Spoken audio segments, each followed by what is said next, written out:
कानी बहू। किशोरी लाल जी के बेटे राघव की शादी की बात जगह जगह चल रही थी, लेकिन किशोरी लाल जी को कोई लड़की पसंद ही नहीं आती थी। और उसकी एक ही वजह थी, किशोरी लाल जी का लालची होना। उनको लड़के वालों से मोटा दहेज चाहिए था और इसी चक्कर में एक दिन वो एक बहुत पैसे वाले के घर अपने बेटे का रिश्ता लेकर पहुंचे। उस आदमी का नाम था ओम प्रकाश। देखिए किशोरी लाल जी, मेरी एक ही बेटी है और मेरी सारी संपत्ति जायदाद सब कुछ मेरी बेटी नैना का ही है। पापा, नाम से लगता है बहुत खूबसूरत होगी। कितना अच्छा नाम है ना, नैना।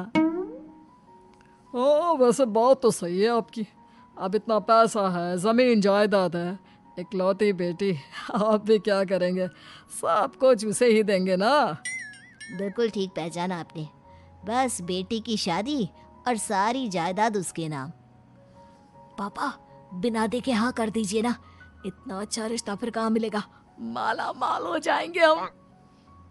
मैं अपनी बेटी को बुलाता हूँ। अरे नहीं नहीं नहीं नहीं, आपकी बेटी का नाम नैना है, सुनकर ही लगता है बहुत सुंदर होगी। रहने दीजिए अंकल, मैं तो आपकी बेटी के नाम से ही इतना खुश हो गया हूँ कि उसे बिना देखे शादी करने को तैयार हूँ। अब तो मैं उसका चेहरा सीधे शादी के बाद ही देखूंगा। और इस तरह राघव नैना का चेहरा नहीं देखता और उससे शादी कर लेता है। शादी के बाद अपनी सुहाग रात पर जब राघव नैना का घूंघट उठाकर देखता है तो नैना की आंखें बंद थी। कितनी खूबसूरत हो तुम नैना, जरा अपनी आंखें खोलकर मेरी तरफ देखो तो सही। नहीं, मुझे शर्म आती है। अरे, मैंने तुम्हें शादी से पहले भी नहीं देखा, और अब अगर तुम आंखें खोलकर मुझे देखोगी भी नहीं तो मुझे अच्छा कैसे लगेगा? इससे पहले कि नैना अपनी आंखें खोलकर राघव की तरफ देखती, अचानक से लाइट चली गई और राघव नैना को पूरी तरह से देख भी नहीं पाया। अगली सुबह नैना राघव के लिए नाश्ता बनाकर लेकर आई। अरे ये क्या, आधा पराठा सेका हुआ है और आधा बिल्कुल कच्चा। ये तुमने क्या किया नैना?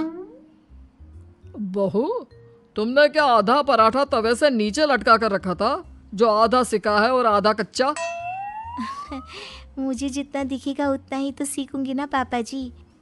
जहाँ जहाँ मुझे नजर आ रहा था वहाँ मैंने सीख लिया, जहाँ जहाँ नहीं दिखा वहाँ कच्चा रह गया होगा। इसका क्या मतलब है? ये कैसा मजाक कर रही है तुम? अरे बहू, तुमने इतना लंबा घूंघट क्यों लगाया हुआ है? देखो, हमारे घर में बहुओं को बेटी की तरह रखा जाता है, और फिर तुम तो इतना सारा माल लेकर आई हो। देखो, ये घूंघट डाल कर रखने की कोई ज़रूरत नहीं है। हाँ नैना, पापा जी ठीक कह रहे हैं, तुम तो आराम से रहो, अपना ही घर समझो। नैना अचानक से अपना घूंघट उठा लेती है। अरे ये क्या पापा, नैना की तो एक आंख फूटी हुई है। नाम से नैना, लेकिन ये तो कानी बहू निकली। मेरे साथ धोखा हुआ है, धोखा। बिना दिखाए अपनी कानी लड़की मेरे संग ब्याह दी। मुझे कानी बीवी नहीं चाहिए।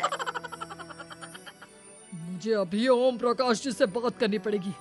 आखिर उन्होंने मेरे साथ ऐसा किया क्यों? अरे, आप लोगों ने ही तो पापा से कहा था कि आप लोग शादी से पहले मुझे देखना नहीं चाहते।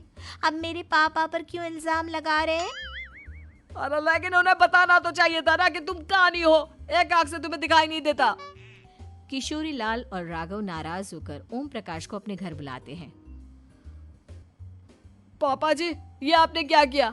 शादी से पहले बताया क्यों नहीं कि नैना की आंखों में परेशानी है? अरे, आप ही ने तो लड़की देखने से मना कर दिया था। और लेकिन आप बता तो सकते थे। आपको तो हमारी बेटी की प्रॉपर्टी चाहिए थी, वो भी पूरी की पूरी। अब क्या हुआ अगर उसे आधा दिखाई देता है? प्रॉपर्टी तो आपको पूरी मिल गई ना। अरे ये क्या बात हुई? मेरी शादी प्रॉपर्टी से नहीं, आपकी बेटी से हुई है। अब ये तो पहले सोचना चाहिए था, तब तो मेरी प्रॉपर्टी देखकर तुम्हारी जुबान लप लप आ रही थी। लेकिन मैं कानी लड़की को अपनी बीवी बनाकर नहीं रख सकता। पापा, कुछ करिए ना आप। हाँ, करता हूँ। देखिए ओम प्रकाश जी, आप हमारे साथ ऐसा नहीं कर सकते। और तुम देखो, अगर तुमने मेरी बेटी से शादी तोड़ी ना, तो जो भी प्रॉपर्टी मैंने तुम्हें दी है वो तो पूरी की पूरी वापस ले ही लूँगा, और आधी प्रॉपर्टी तुम्हारी भी लूँगा। अरे मेरी आधी प्रॉपर्टी भला क्यों लेंगे आप? इसलिए क्योंकि मेरी बेटी को आधा नज़र आता है और उसकी नज़र अभी तक तुम्हारी आधी जायदाद पर ही पड़ी है।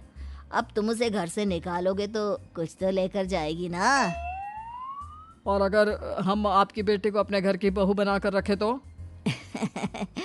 तो तुम्हारी पूरी प्रॉपर्टी तुम्हारी ही रहेगी, और जो मैंने तुम्हें दिया है ना, उसमें से बस मैं आधा लेकर जाऊंगा।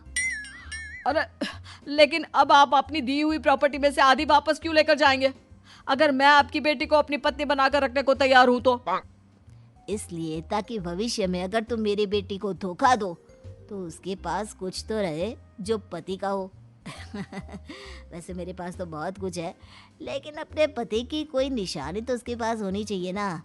अब अगर तुमने मेरी बेटी को कहानी कहा तो तुम्हें प्रॉपर्टी भी कहानी ही मिलेगी, पूरी नहीं। जमाए राजा।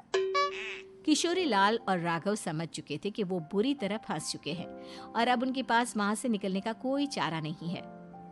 अब समझ में आया ना, लालच बुरी बला होती है।